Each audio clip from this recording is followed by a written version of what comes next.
중독이라는 말인데요.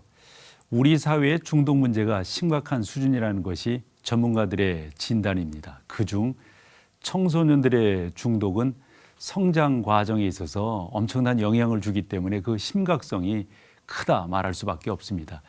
이런 문제들을 해결하기 위해서 한국 청소년 바로 세우기 운동협회가 국회의원 또 서울시 교육감 또 시의원 등 이런 분들을 함께 모시고 포럼을 개최했다고 합니다. 한국 청소년 바로 세우기 운동협회 이사장 최낙종 목사님을 오늘 이 시간 모시고 청소년 문제 해결 방안 어떤 것들이 있는가 좀 찾아보는 시간을 갖도록 하겠습니다. 나와 주셨는데 인사드리죠. 네, 고맙습니다. 이번 세미나 주제가 청소년들의 인터넷 중독. 네, 그런 부분을 다루고 계신데 우리나라 청소년들의 인터넷 중독 얼마나 심각한지 좀 말씀을 해주시죠.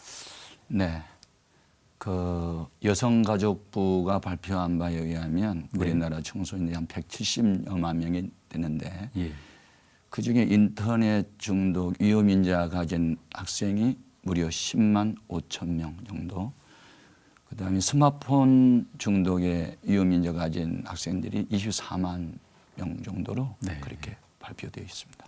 숫자로 보면 참 엄청난 숫자네요. 엄청난 수입니다. 네. 한 실험 그 결과를 봤더니 스마트폰이나 인터넷 이런 것들이 중독이 되면 공부하는데 집중력이 떨어지는 것 이런 것들이 뭐 상당수다 이런 내용들을 보게 되거든요. 그런데 이렇게 보면 집중력만 떨어지는 게 아닐 것 같아요.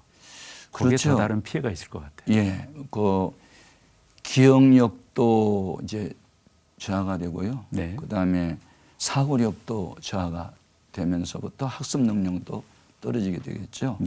따라서 뭐 창의력은 말할 것도 없고, 창의력, 그렇죠. 그다음에 더불어 살아가는 사회성도 저하가 되니까 일단 인터넷이나 그 스마트폰에 중독이 되면 자기 속에 갇혀버리는 사회화가 이루어질 수 없는 안타까운 자리까지 나가게 되겠죠.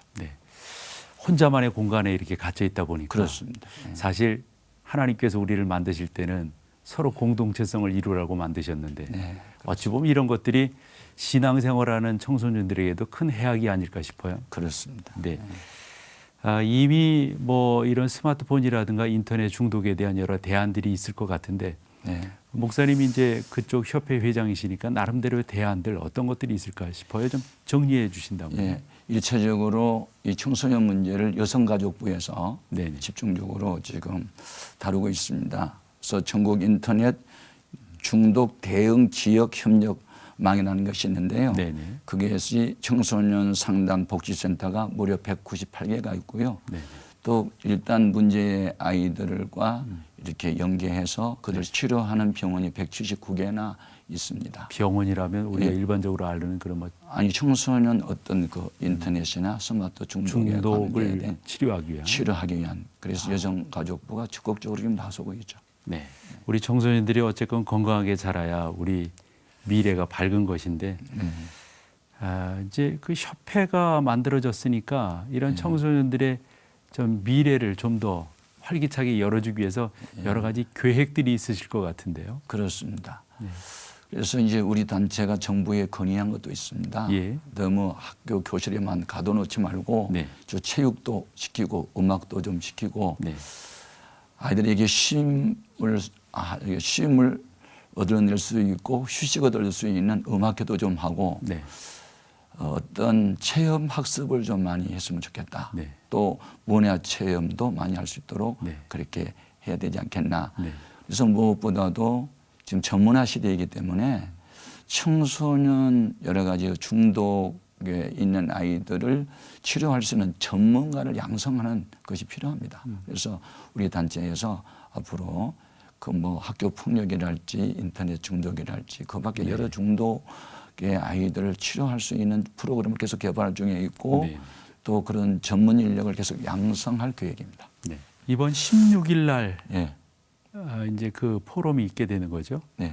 그러면 그 16일 날 포럼 조금 더 우리 시청자들에게 좀 강조를 해주신다면. 시청하신 분들이 뜻이 있으면 여의도 그 국회 헌정관에 좀 오셔서 현장을 한번 봤으면 좋겠어요. 그래서 국회의원들이 좀 들어보고 또 서울시 교육을 맡고 있는 교육감에게 좀 들어보고 네. 또 뭐 그 전문가에게 좀 들어보고 네. 이 심각한 현실도 좀 들어보면서 경각심을 갖고 네. 이 시대에 정말 네. 필요한 것이 청소년 살리는 일이다. 그러게요. 그런 느낌을 갖고 같이 갔으면 좋겠습니다. 이제 목사님께서는 한국 청소년 바로 세우기 운동 협회 여기에 교회 이름을 빼셨다 그랬는데 아무래도 교회가 감당해야 될 어떤 역할들 그 비중이 크지 않겠습니까? 좀 그렇습니다. 한국 교회 부탁하는 말씀이 있다면 어떤 게 있을까요? 이제 그 청소년 부가 없어진 교회가 많아지고 있고요. 또 교회 학교도 없어지는 교회가 있는 이런 때에 우리가 목회하고 있습니다. 그럼에도 불구하고 이제 인성 교육은 아무래도 교회만이 할 수 있다고 생각되고요. 네. 제가 이제 하나님 음성을 들을 수 있는 채널이 3가지가 있는데 그중에 자연에서도 들리고 성경에서도 듣지만 역사에서도 들어야 한다고 생각이 됐거든요. 그래서 1960년대에 존 F 케네디가 네. 그 미국과 그 이제 소련이 우주 경쟁이 벌어지고 누가 달나라 먼저 정복하느냐. 그죠. 그럴 때 그 짠두기라고 하는 실증주의 교육 철학자가 와가지고 그 눈에 보이지 않고 과거로 증명할 수 없는 것은 교육을 좀 지향하고 실증적으로 하는 것을 하십시다 해가지고 성경 공부를 좀 폐지시켰어요. 그리고 과학 공부했거든요. 8년 동안. 그러면서 달나라 정복 미국이 앞섰어요. 그런데 청소년들에게 성경 공부 안 시키면서 무너졌어요. 가치관이. 사회 혼란이 왔어요. 히피족 생기고 마약범 생기고 하여튼 동성애 막 벌어지고 그래서 무너졌거든요. 이런 역사의 소리를 우리가 들어야 라고 생각합니다. 그래서 이것은 교회가 하지 않으면 할 수 없다. 그래서 교회 이름을 뺀 것은 정부 모든 사회단체도 동참하기를 바라서 뺀 거고요. 실제 이 일은 교회가 해야 됩니다. 교회. 우리 목회자들과 이 교회 지도자들이 이 청소년 문제를 좀 심각하게 생각하고 이 복된 일에 참여해 주시기를 정말 당부하겠습니다. 우리 한국 청소년 바로 세우기 운동협회 이사장이신 최낙중 목사님과 함께 나누었습니다. 고맙습니다, 목사님. 감사합니다.